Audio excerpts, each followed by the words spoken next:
విశాఖ నగరం data centre హబ్గా మారుతోంది. Adani, Sify, Google, Raiden, TCS విశాఖలో డేటా సెంటర్లు ఏర్పాటు చేసేందుకు ముందుకొచ్చాయి.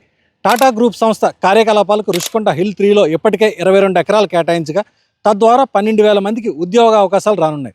దీంతోపాటు టీసీఎస్ 1 గిగావాట్ సామర్థ్యంతో డేటా సెంటర్ కూడా విశాఖలో ఏర్పాటుకు ప్రభుత్వంతో చర్చలు సాగించింది. టీసీఎస్తో కలిపి సాగర్ తీరంలో 5 డేటా సెంటర్లు రానున్నాయి. Lot of energy to bring all this together and bind it together and then land it here. Honestly, I was telling Raju garu that the entire greater Visakhapatnam economic region will be $1 trillion economy by 2047. For Andhra Pradesh, Visakhapatnam is our economic capital. ఆసియాలోనే అతిపెద్ద data సెంటర్ను Google విశాఖలో ఏర్పాటు చేస్తోంది. 52,000 కోట్ల పెట్టుబడులతో ఏర్పాటు చేయనున్న data సెంటర్కు ఆనందపురంలో 200 ఎకరాలు కేటాయించారు.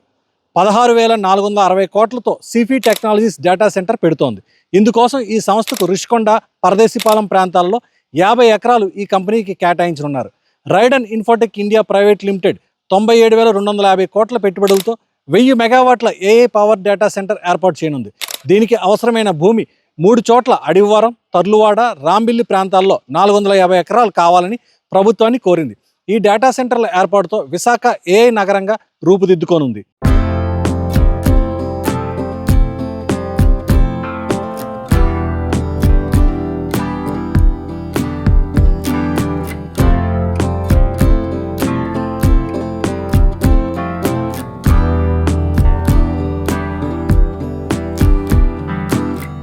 డేటా సెంటర్లను కేంద్రంగా చేసుకుని ఏఏ స్టాపర్లు, ఏఏ ఆధారిత కంపెనీలు విశాఖ వైపు వస్తున్నాయని నిపుణులు ఇప్పటికే భావిస్తున్నారు. డేటా సెంటర్లు అందుబాటులోకి వస్తే high speed computer, animation, gaming, అలాగే ఇంకా విహెచ్ఎఫ్ఎక్స్, ఏఐ క్లౌడ్ రంగాలు అభివృద్ధి చెందే అవకాశం ఉంది.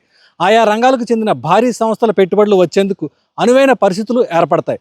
Google, TCS, Cognizant, Accenture, Sify, meta వంటి దిగ్గజ సంస్థలు విశాఖ నుంచి కార్యకలాపాలు ప్రారంభించేందుకు ప్రభుత్వంతో ఇప్పటికే ఒప్పందాలు కుదుర్చుకున్నాయి. ఇప్పుడు జరిగినటువంటి ఈ సిఫీ భూమి శంకుస్థాపన కార్యక్రమానికి లోకేష్ ముఖ్య అతిథిగా వచ్చి ఒక శంకుస్థాపన కూడా చేయడం జరిగింది. రానున్న ఈ యొక్క 5 ఏళ్లలోనే దాదాపుగా 5 లక్షల ఉద్యోగాలు ఇక్కడ విశాఖలో ఇప్పించాలన్నది లోకేష్ టార్గెట్గా పెట్టుకున్నట్టుగా తెలుస్తుంది. ఎందుకంటే ఐటీ మినిస్టర్గా ఆయన టార్గెట్గా ఈయన 5 years పీరియడ్లో కూడా 5 లక్షల ఉద్యోగాలు కేవలం ఐటీ ద్వారాగానే ఇవ్వాలని చెప్పి ఆయన నిర్ణయించుకోవడం జరిగింది. So if you look at it, all the great investments are coming here. It is going to create a vibrant ecosystem. It will create a vibrant job market. End of the day, our agenda is to create more and more jobs. It is our promise in Super 6 that 20 lakh jobs will actually get created. And as an IT minister, I have taken a target to create 5 lakh IT jobs here in Visakhapatnam. ఇప్పటికే దీనికి సంబంధించి విశాఖలోని ఆయన పర్యటన సందర్భంగా 6 జిల్లాల కలెక్టర్లతో సమావేశం కూడా ఏర్పాటు చేశారు. ముఖ్యంగా ఈ సమావేశంలోని ఈ అయితే రాబోతున్న IT company Google, TCS, Tata consultancy ఇవన్నీ ఈ సంస్థలు వస్తున్నాయి కనుక విశాఖపై ఒత్తిడి చాలా ఎక్కువగా పడుతుంది కనుక ఇక్కడ మౌలిక వసతులు ఏ విధంగా ఉన్నాయనంటే ఇప్పుడు 6 జిల్లాల కలెక్టర్తో కూడా సమావేశంలో చర్చించబోతున్నారు. అదేవిధంగా ఇప్పుడు భోగాపురం ఎయిర్పోర్ట్ పూర్తి అవ్వాల్సిన కనెక్టింగ్ రోడ్లు కూడా త్వరితగతిన పూర్తి చేయాల్సిన అవసరం కూడా ఉంది కాబట్టి వాళ్ళతో చర్చించబోతున్నారు. ఇంకా పోలవరం కూడా మ్యాక్సిమం ఈ సంవత్సరంలోనే ఇక్కడ విశాఖకు తీసుకురావడానికి ప్రయత్నాలు కూడా జరుగుతున్నాయి. ఎందుకంటే ఈ సంవత్సరానికి వాటర్ కూడా అవసరం చాలా ఎక్కువగా ఉంటుంది కనుక వాటికి పోలవరం వస్తే ఆ సమస్య మ్యాక్సిమం తీరిపోతుంది. కనుక మొత్తం ఈ అన్ని సంస్థల ద్వారాగా విశాఖ రూపురేఖలు మారిపోతాయన్నది స్పష్టంగా కనిపిస్తోంది.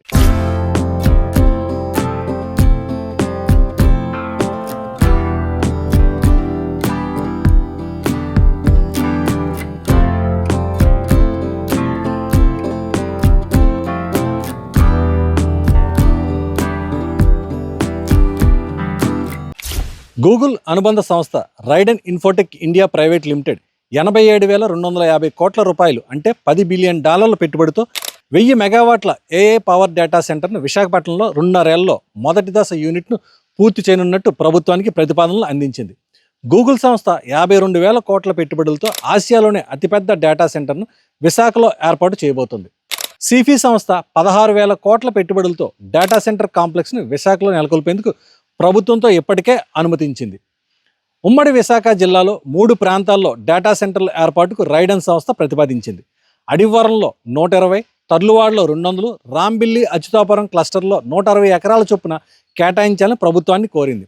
అనుమతులు వచ్చిన వెంటనే నిర్మాణాలు ప్రారంభించి 2.5 ఏళ్లలో మొదటి దశ పనులు పూర్తి చేయనున్నట్లు పేర్కొంది. That can support up to 4 cables. We have also integrated the cable landing station into our edge AI edge data center. It's a 14 megawatt data center that we have also groundwork today. So the two sites will actually work in tandem. All the cables, submarine cables will come here. Traffic will go to the AI edge data center and get processed. And then through the fiber that is available within the state of Andhra Pradesh along the OPGW and terrestrial fiber, this will be then distributed within Andhra Pradesh as well as across India into other cities of India as well, right? So the key importance of this project is not just from a local perspective, it is also a national importance project, very, very critical to the improving the cyber and digital resilience of the country. అన్ని అనుమతులు లభిస్తే వచ్చే ఏడాది మార్చిలో నిర్మాణాలు చేపట్టి 2028 July నాటి కార్యకలాపాలు ప్రారంభించాలన్నది లక్ష్యంగా ప్రస్తావించింది. ఆ ప్రతిపాదిత 3 డేటా సెంటర్లకు కలిపి సుమారు 2100 మెగావాట్ల విద్యుత్ అవసరం కానుంది. దీన్ని విద్యుత్ సంస్థల నుంచే తీసుకోనున్నట్లు రైడెన్ తెలిపింది. అడివారంలో 465, తర్లువాడలో 929, రాంబిలి డేటా సెంటర్కు 697 మెగావాట్ల చొప్పున విద్యుత్ అవసరమని పేర్కొంది.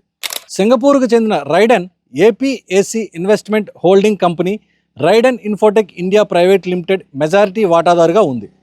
అమెరికాకు చెందిన గూగుల్ ఎల్ఎల్సికి అనుబంధ సంస్థగా రైడెన్ ఏపీఏసీకి ఈ డేటా సెంటర్ పెట్టుబడులకు విధులు సమకూర్చనుంది. నాస్డాక్ స్టాక్ మార్కెట్లో పబ్లిక్ లిమిటెడ్ కంపెనీల జాబితాలను నమోదైనట్లు రైడెన్ సంస్థ ప్రభుత్వానికి తెలిపింది.